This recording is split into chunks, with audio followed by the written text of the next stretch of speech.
Quand il s'agit de comprendre quels sont les impacts que pourrait avoir la pandémie sur la mondialisation, il convient de prendre pour exemple le cas marocain. Le premier cas de personnes atteintes du Covid-19 remonte au 4 mars dernier.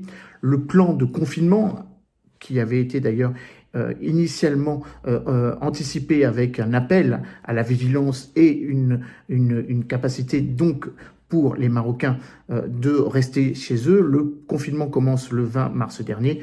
On sait que la date de levée de ce confinement, qui était initialement prévue le 20 avril dernier, a été repoussée. Mais néanmoins, il faut avoir à l'esprit que la mise en place d'un fonds spécial de solidarité est un exemple caractéristique de l'efficacité que le Maroc a mise pour la lutte contre la pandémie du coronavirus. C'est pas loin de 2,7% du PIB, ce qui fait du Maroc un des 4 pays les plus impliqués financièrement pour faire face donc de nouveau à cette pandémie.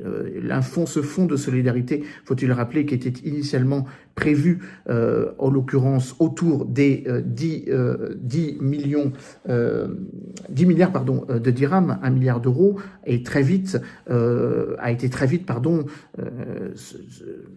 renforcé, en l'occurrence avec la mobilisation de pas loin de 30 milliards de dirhams, pas loin de 3 milliards d'euros. Encore une fois, il s'est agi d'une résilience très forte de la part des entreprises, de la société civile, très active évidemment, pour essayer de compenser économiquement ce qui pour le Maroc peut apparaître comme une catastrophe.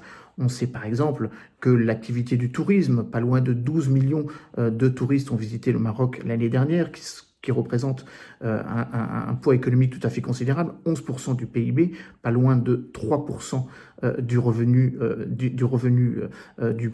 pays, est évidemment quelque chose qui doit être préservé et qui malheureusement en période de confinement est fortement et caractéristiquement bloqué. Il y a aussi un autre élément qui me semble important et pour lequel nous, pays européens, devrions peut-être prendre pour exemple le Maroc. C'est cette mobilisation de tous les pans de la société, ce que l'on pourrait qualifier de résilience sociétale, et qui pourrait et devrait aussi nous inciter à considérer que dans le cadre de cette mondialisation dans lequel on ne cesse de critiquer et de remettre en cause les interdépendances ou la dépendance plutôt à l'égard de pays qui ont montré leurs difficultés aussi d'acheminement des éléments dont nous avions besoin, la production de masques notamment, ou un certain nombre de médicaments qui ne sont plus produits sur le territoire national. Bref, que cette mondialisation qui s'est faite de manière peut-être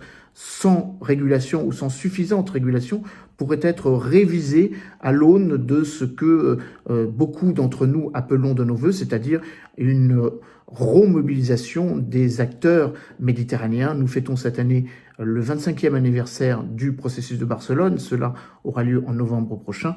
Il y a d'ailleurs un momentum euro-méditerranéen africain avec la tenue en octobre prochain du 6e sommet Union européenne-Union africaine. Et bien évidemment, on a aussi à l'esprit la tenue du sommet de la francophonie qui devrait avoir lieu à Tunis si tout se passe bien et si ce n'est pas remis en cause justement par l'impact hélas résilient du Covid-19 pourrait avoir lieu en octobre. Bref, que ce moment méditerranéen serait sans doute un moment opportun pour réfléchir à une nouvelle forme de mobilisation du potentiel industriel et de la production de ces souverainetés économiques que nous ne cessons de reconsidérer.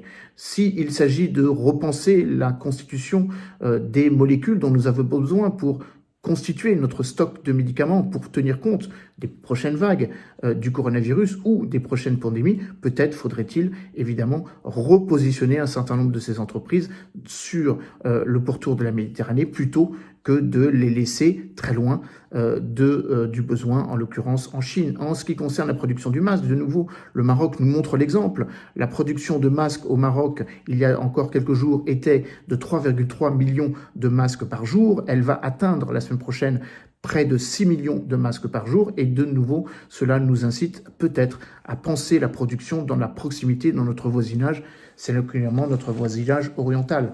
En ce qui concerne également l'utilisation d'un certain nombre de médicaments et notamment de potentiels vaccins ou en tout cas de processus thérapeutiques, de protocoles thérapeutiques dont il faudrait regarder avec beaucoup d'intérêt l'efficacité.